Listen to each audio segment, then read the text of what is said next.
Do povo para o povo, assim é que se faz. Chegou a nossa hora, o novo tempo, a nova história.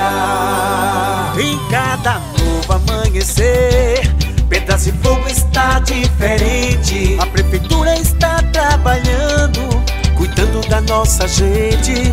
Trabalho sério com honestidade, competência e seriedade. Prefeitura de Pedras de Fogo, é do povo para o povo. Pedras de Fogo é uma cidade que cresceu muito e é preciso que nós pensemos as possibilidades de melhorar o espaço físico dessa cidade para que a gente consiga ter habitantes satisfeitos, felizes onde moram e contribuintes daquilo que eles acham que é o seu local de viver.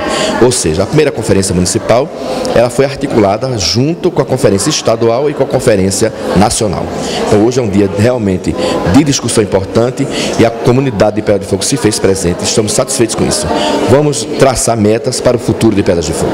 Um evento de extrema importância, tendo em vista que todas as ações públicas devem estar atreladas no desenvolvimento para uma cidade melhor.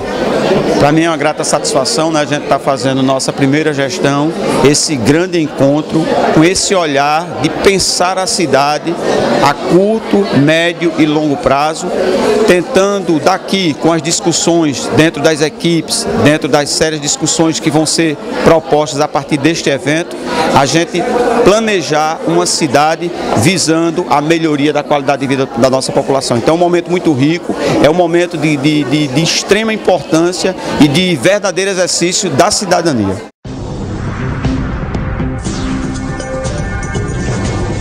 Prefeitura de Pedras de Fogo, do povo para o povo.